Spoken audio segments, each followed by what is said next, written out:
Hi, Tiffany. How are you today? I'm good. How are you?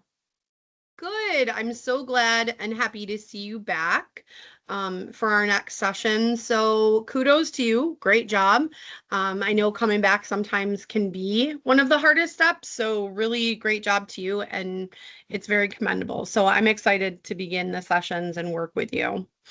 I know that last time we talked a little bit about patient and clinician confidentiality, and that still adheres. We're going to record the session today if you're okay with that. And I just want to let you know I do, if you mention anything about hurting yourself or harming somebody else, or there's anything in our transaction about the potential harm or injury to a child, I have to break that confidentiality and report that. So I just want to make sure I try to mention that at every session and make sure that you know that that would be the only reason. But other than that, this is a completely safe um, forum. So are you still okay with that understanding? Yeah, that's fine. Great. Okay. So, I want to say, so last time we focused a little bit on getting to know one another, right? Making sure, you felt comfortable while talking to me and you voiced a little bit about some of the things that were bringing you in. I'd like to spend a little bit more time today learning about how that factory fire for you has been affecting you emotionally, if that's okay with you. Is Yeah. that okay? Okay, great. I know that it's been affecting you a little bit. You talked about that last time, and I'll ask you a few questions throughout this session. And I'm going to use some really basic screening tools to kind of help give me an idea of maybe some different ways I can help you or some interventions that I might be able to, work through with you if that's okay. And then you can choose to not answer if you feel that it's too overwhelming or at any point you want to stop. You have that space and that control. So I want to make sure you understand that and that you're the most comfortable you are within the session. So is that like okay if we, kind of baby step into this, but you take the lead? Yeah. Okay, I really appreciate that, Tiffany. Great. So I know last time you mentioned the fire, and I know we talked a little bit about, that it affected some of the people you knew. It hmm affected your emotional standing point after. Can you tell me, Tiffany, though, have you do you feel the hardest part since this experience for you? Um, just kind of being able to get back out of the house a little bit. Um, Being able to go anywhere near the factory. Do you feel that that's kind of like the biggest change maybe that you've seen in yourself, the reluctance to leave the house and that area by where you work? Or is there something else that maybe you've noticed in yourself that, is really affecting you? Um, I feel like I have a lot of anxiety. Okay. Okay. That's real. And has that anxiety been, besides affecting you in your personal time, has it affected you at work at all too? Like, are you back to work? Is it affecting you at work? Things like that. I'm not back to work yet. I haven't been able to find anything. Okay. Okay. So it's really just that anxiety is interrupting your daily routine? Would that be Yeah. fair to say? Okay, great. All right. How are you sleeping, Tiffany? That's an important question. It seems small, but it is important. I tend to wake up multiple times during the night, usually not for very long. And like I'll wake up, look around, check my phone, see what time it is, and then go back to sleep. Okay. So just brief disturbances, not anything that's like set long periods of time. Yeah. Okay, But it's every great. like 2 or 3 hours. Oh, wow. Okay, so it's frequent. It's just Yeah. short frequencies. Okay, that's really good to know. All right. Well, I know, so I'm going to ask you a couple, they're 5 yes or no questions, okay? You don't have to get into any detail. I don't want this to be anything triggering for you.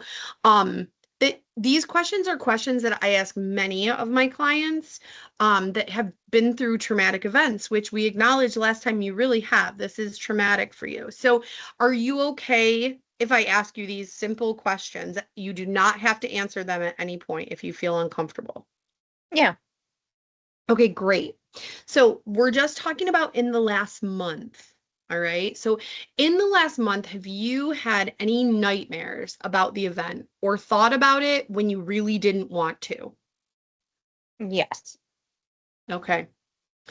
Have you tried hard to not think about it or gone out of your way to avoid situations that remind you of it? Yes.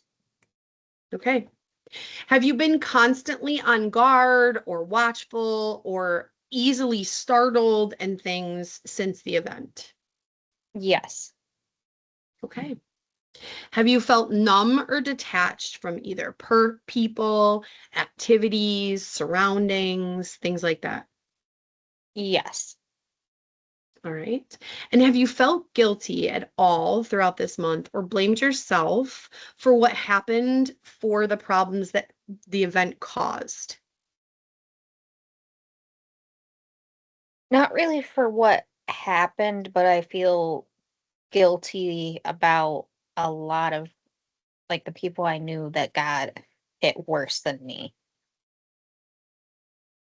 And that is completely understandable. And I really, that's it. Those are my 5 questions. And I really appreciate you answering those questions.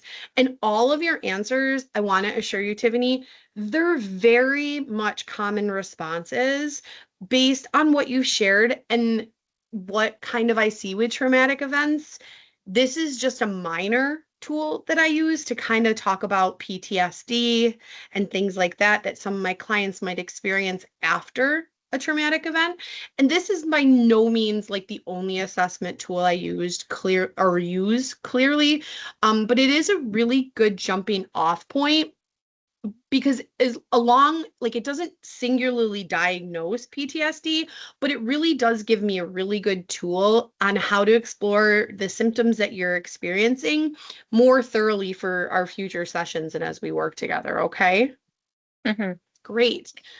So I'm just going to wrap up our session by, I just want to commend you again on coming in, talking about it today. I know it's upsetting. I know it can be triggering.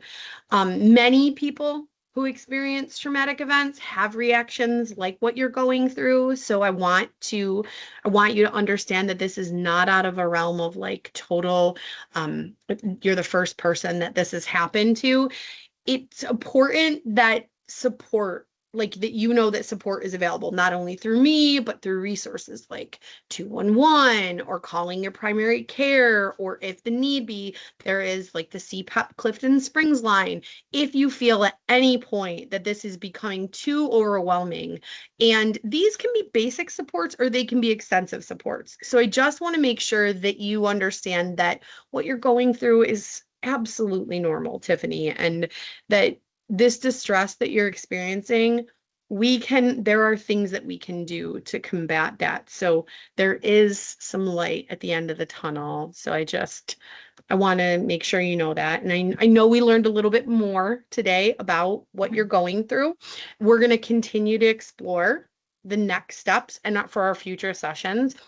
They really want you to get to a point where you feel safer, your anxiety's lower, and you regain the sense of control that you had before, that it feels maybe like you might feel you're losing a little bit. Hmm. Um, so are you okay with all that? Yeah.